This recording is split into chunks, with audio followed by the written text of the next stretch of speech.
L'Écriture proclame une vérité profonde, directement sortie de la bouche de Dieu. Dans le livre d'Ésaïe, chapitre 46, verset 10, il déclare « J'annonce dès le commencement ce qui doit arriver, et depuis les temps anciens ce qui n'est pas encore accompli, disant « Mon dessein s'accomplira, et j'exécuterai toute ma volonté. » Mes chers amis, réfléchissez à la profondeur de cette déclaration. Avant même que votre vie ne commence, Dieu en avait déjà déclaré la fin. Il ne réagit pas aux événements de ce monde, il en est l'auteur. Il n'est pas surpris par vos circonstances. Il y a un dessein en elles. Son plan n'est pas une simple suggestion que l'on pourrait arrêter. C'est un conseil divin qui demeurera, quoi qu'il arrive sur la terre. Nous vivons nos vies instant après instant, ne voyant que l'étape qui se trouve devant nous. Nous voyons la confusion, les détours inattendus et les moments de peur. Notre vision est limitée, et c'est pourquoi nous nous inquiétons.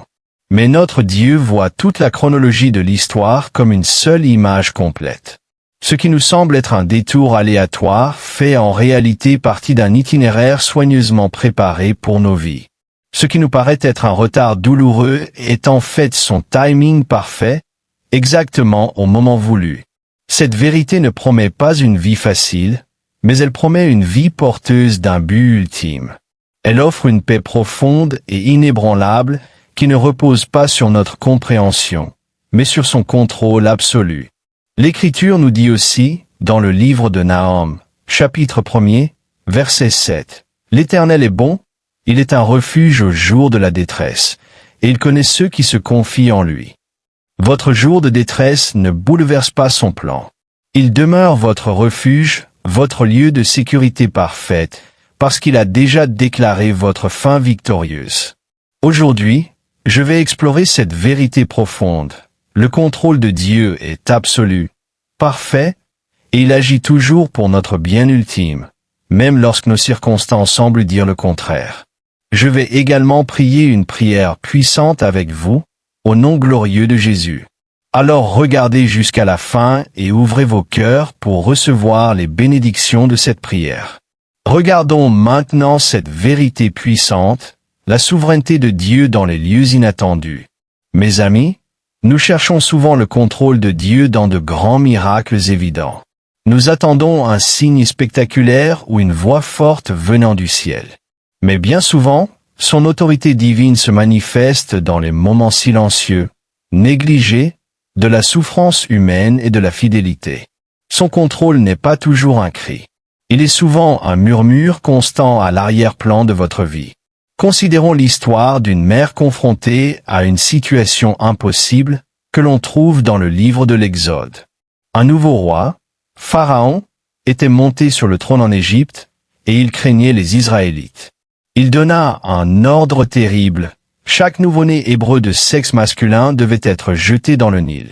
Imaginez la terreur et le chagrin qui envahirent chaque maison hébraïque. En ce temps sombre, une femme nommée Jochébed mit au monde un fils. Que pouvait-elle faire contre la loi de l'homme, le plus puissant de la terre? Elle ne pouvait pas lever une armée ni défier ouvertement le roi. Mais elle fit ce qu'elle pouvait, en secret et avec foi. Pendant 3 mois, elle cacha son fils, le protégeant de l'ordre du roi. Lorsqu'elle ne put plus le cacher, elle ne céda pas au désespoir. Elle prit un panier, l'enduisit de bitume et de pois, et y plaça son précieux bébé. Elle déposa le panier parmi les roseaux, sur la rive du fleuve. Ce n'était pas un acte d'abandon, mais un acte de confiance profonde. Elle plaça son fils dans le fleuve même qui devait être sa tombe, faisant confiance à Dieu pour prendre le contrôle. Le contrôle de Dieu ne s'est pas manifesté en arrêtant le décret malfaisant de Pharaon. Son contrôle s'est manifesté dans le timing parfait qui conduisit la fille de Pharaon à venir se baigner précisément à cet endroit. Son contrôle s'est révélé dans la compassion qui remplit le cœur de la princesse devant un bébé en pleurs. Son contrôle s'est manifesté dans le courage qu'il donna à la sœur de l'enfant, Myriam, pour s'approcher avec audace de la princesse, et dans un retournement que seul Dieu pouvait orchestrer. Jochébed fut engagé et payé pour allaiter et élever son propre fils, Moïse. Dieu utilisa la fidélité silencieuse d'une mère pour sauver le futur libérateur d'une nation entière.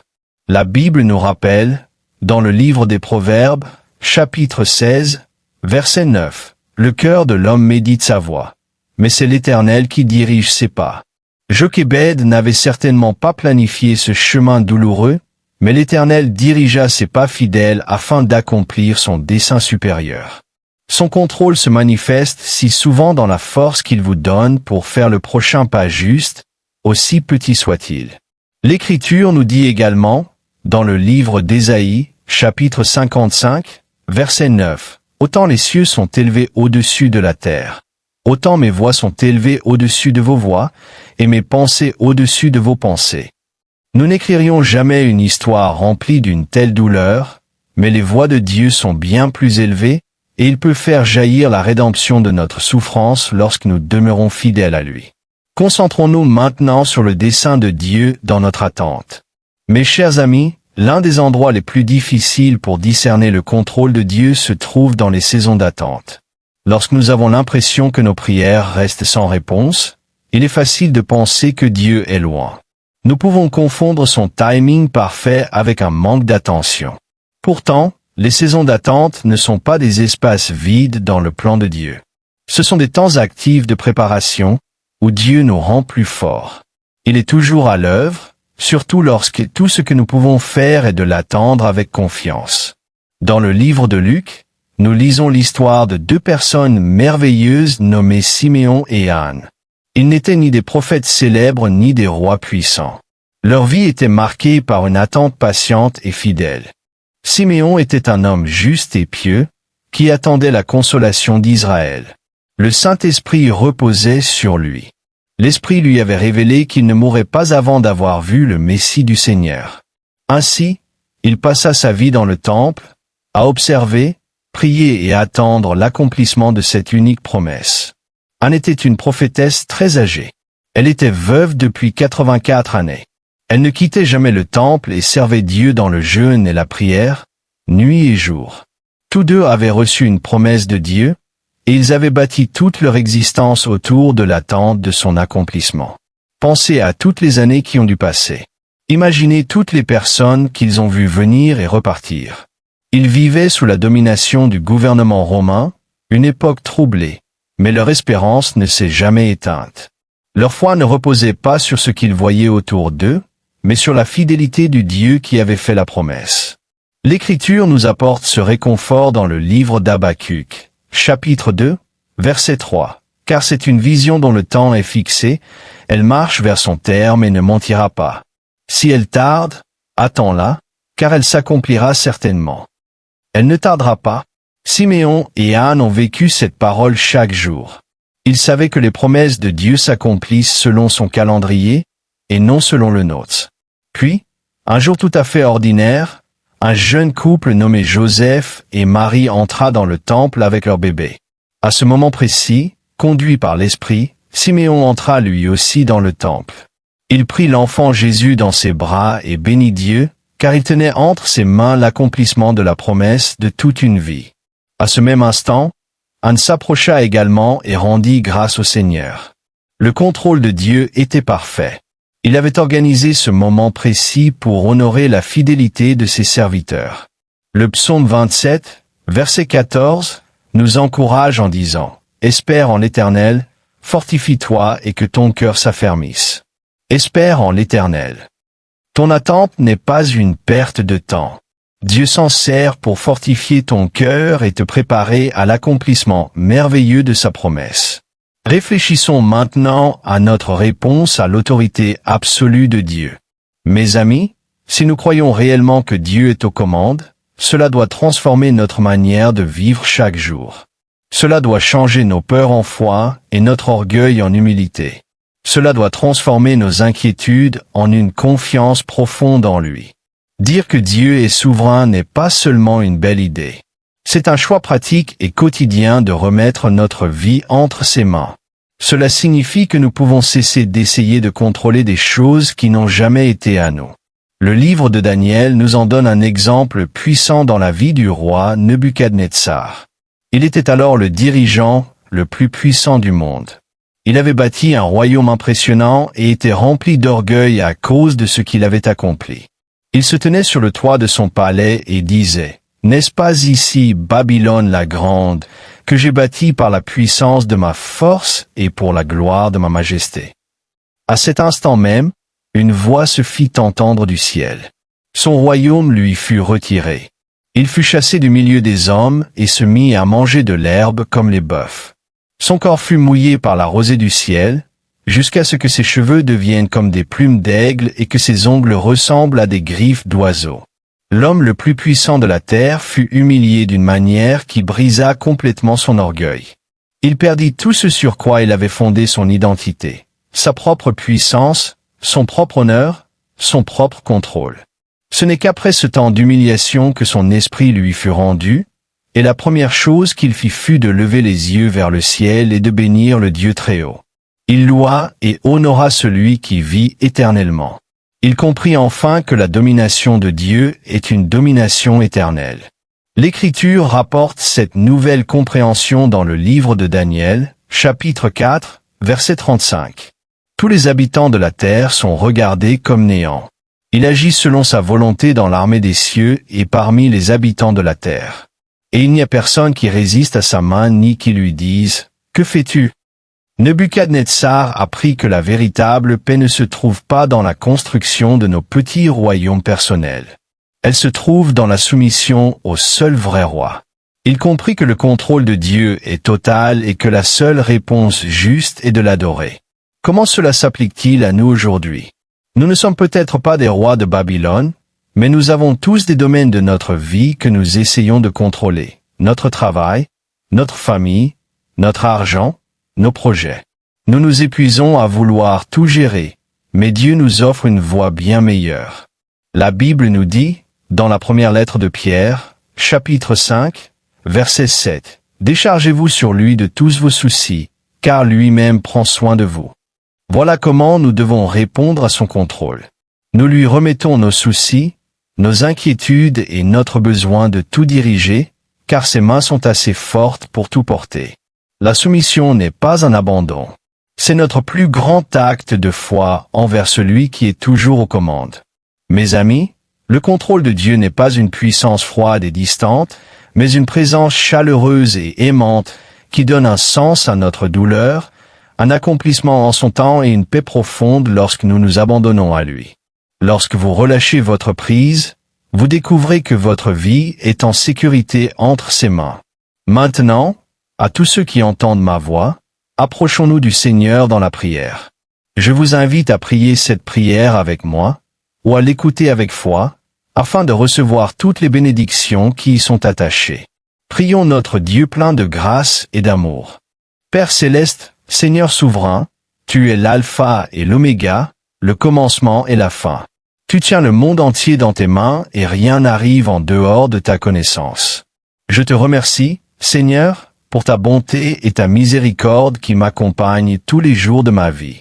Je suis profondément reconnaissant que ton amour pour moi soit constant et que tes projets pour moi soient bons. Père miséricordieux, je me présente devant toi aujourd'hui et je te demande pardon pour tous mes péchés.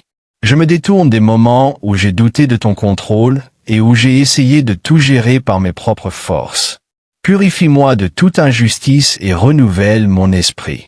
Comme tu m'as pardonné, je pardonne aussi à ceux qui m'ont fait du mal.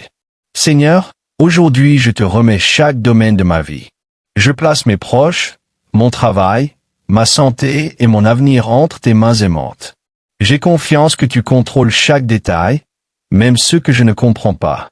Accorde-moi la grâce d'être fidèle dans les petites choses, sachant que tu peux utiliser ma dévotion silencieuse pour un dessein plus grand. Aide-moi à attendre ton temps avec un cœur fort et courageux. Aujourd'hui, je renonce à mon orgueil et à mon besoin de tout contrôler. Je choisis de faire confiance à ta volonté parfaite pour ma vie. Je te remets dès maintenant toutes mes inquiétudes et mes angoisses, car je sais que tu prends soin de moi. Au nom puissant de Jésus, je m'oppose à l'esprit de peur, d'inquiétude et de doute. Je déclare que mon cœur ne sera pas troublé, car ma confiance est en toi, mon Dieu. Je déclare que tu es mon rocher et ma forteresse, et que je suis en sécurité en toi. Seigneur, je te demande que tes bénédictions abondantes se répandent dans ma vie. Je prie pour que ta puissance de guérison touche mon corps, du sommet de ma tête jusqu'à la plante de mes pieds. Jéhovah Rapha, là où il y a la maladie, apporte la santé. Là où il y a la douleur, apporte le réconfort. Je prie pour une guérison complète de mon esprit et de mes émotions. Je demande la délivrance de toute habitude ou de tout état d'esprit qui ne vient pas de toi. Je prie pour que ta protection surnaturelle soit un bouclier autour de moi et de mes proches. Je demande une percée dans chaque domaine où j'ai été retenu. Ouvre de nouvelles portes d'opportunités et déverse ta faveur sur moi. Je te confie mes proches, Père. Couvre-les de ta grâce. Guide-les par ta sagesse et protège-les de tout mal. Seigneur, alors que je prononce cette prière avec tous ceux qui écoutent, je te rends grâce pour chaque cœur qui s'ouvre devant toi en cet instant. Nous venons dans l'unité, priant les uns pour les autres.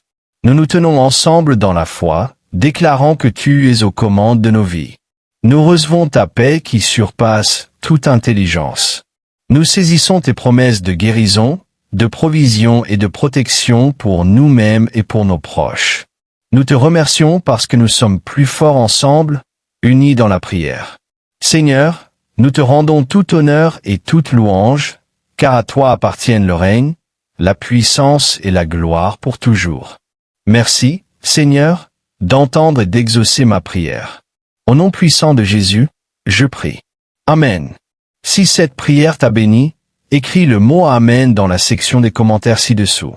Je déclare que toutes les bénédictions de cette prière reposent maintenant sur toi, au nom de Jésus. Tu peux nous aider à toucher davantage de personnes et à répandre l'Évangile en partageant cette vidéo avec un ami ou un membre de ta famille et en cliquant sur le bouton j'aime. N'oublie pas non plus de t'abonner à notre chaîne pour recevoir d'autres vidéos qui béniront ton cœur et élèveront ton esprit. Nous apprécions sincèrement tout ton soutien. Tu es béni pour être une bénédiction. N'hésite pas à laisser ta demande de prière dans la section des commentaires afin que nous puissions les présenter devant Dieu pour ta bénédiction et ta victoire, et afin que d'autres croyants sur la plateforme YouTube et partout dans le monde puissent se joindre à nous et commencer à prier pour toi dès maintenant. Tiens ferme dans la foi avec nous pendant que nous prions. À Dieu soit toute la gloire. Que la grâce et la paix de notre Seigneur Jésus-Christ soient avec vous tous.